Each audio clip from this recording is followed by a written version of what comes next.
आज हम आपको एक नई कहानी को लेकर आए हैं।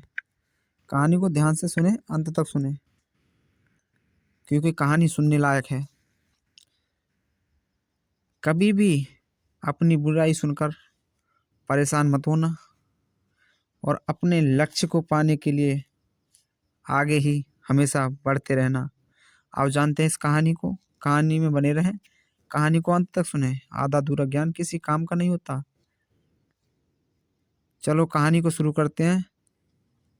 चैनल पर नए हैं तो पहली बार इस कहानी को सुन रहे हैं तो हमारे चैनल को सब्सक्राइब कर लें, बेल आइकन को ऑल पर सेलेक्ट कर लें और कमेंट में बताएं कहानी आपको कैसी लगी। पसंद आए तो एक लाइक अवश्य करते जाएं। चलो शुरू करते हैं। शिष्य के सामने लोग कह रहे थे उसके गुरु की बुराई। शिष्य ने अपने गुरु को ये बात बताई तो उन्होंने सुनाई हाथी की कहानी। एक लोक कथा के अनुसार पुराने समय में एक संत अपने शिष्य के साथ एक गांव में रुके। कुछ ही दिनों संत की ख्याति आसपास के क्षेत्र में फैल गई। उनका प्रचार होने लगा। उनके प्रवचन सुनने और दर्शन करने के लिए लोग दूर दूर से आने लगे। यह देखकर उसी गांव का एक अन्य पंडित परेशान हो गया, क्योंकि उसका सारा धंधा ठप होने लगा था। उसे लगने लगा कि इस संत के वजह से मेरे भक्त कम हो जाएंगे। मेरा जीवन यापन कैसे चलेगा। पंडित जी ने संत का दुष्प्रचार करना शुरू कर दिया। वह लोगों के सामने उस संत की बुराई करता था। एक दिन संत के शिष्य को ये सारी बातें मालूम हो गई तो उसे बहुत गुस्सा आया। वह तुरंत ही अपने गुरु के पास पहुंचा और पूरी बात बताई। संत ने शिष्य की बातें सुनी और कहा कि उसे छोड़ो। अगर मैं उस पंडित से अब वाद विवाद करूंगा तो इससे ये सब बातें फैलना बंद नहीं होंगी, इसीलिए उसकी बातों पर ध्यान नहीं दीजिए और ना ही ध्यान देना चाहिए। संत ने देखा कि शिष्य का क्रोध शांत नहीं हुआ। तब उन्होंने कहा कि एक जंगल में एक हाथी गांव में आता था। एक जंगल का हाथी गांव में आता था तो उसे देखकर सभी कुत्ते भौंकने लगते थे, लेकिन हाथी पर इसका कोई असर नहीं हुआ है। हाथी अपनी मस्त चाल चलते रहता था। कुत्ते भौंकते हुए थक जाते और वापस अपने इलाके की ओर भाग जाते हैं।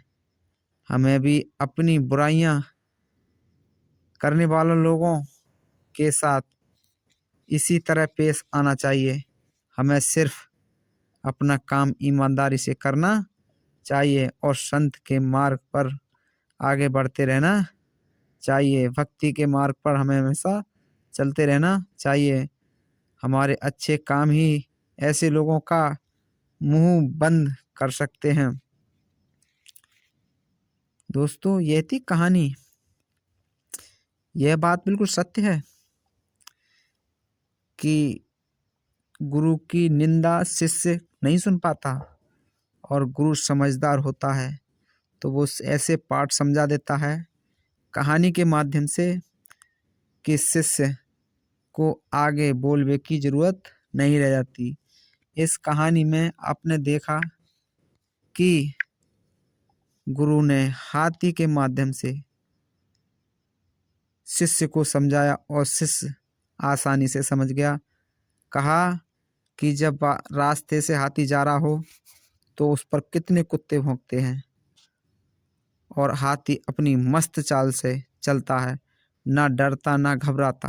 कुत्तों से हाथी चला जाता है, कुत्ते अपनी अपनी जगह पर पहुंच जाते हैं, थक जाते हैं भौंकते भौंकते तब।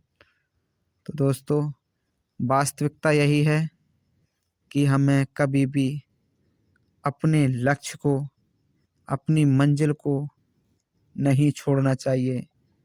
चाहे आप एक बार हार मान गए हों या 10 बार मान गए हों, 100 बार, लेकिन हमें हार नहीं माननी चाहिए। एक दिन वो आएगा कि आप सफलता के मार्ग पर खरे उतरेंगे। ये सांसारिक है, मृत्युलोक है। यहाँ टांग खींचने वाले बहुत मिलेंगे, लेकिन सहारा देने वाला को नेक ही व्यक्ति मिल सकता है, अन्यथा कोई सहारा देने वाला नहीं है। और अकेले आए हैं, अकेले ही जाना है। दोस्तों, यह थी कहानी। हमें कमेंट कर बताएं यह कहानी आपको कैसी लगी। कहानी का समापन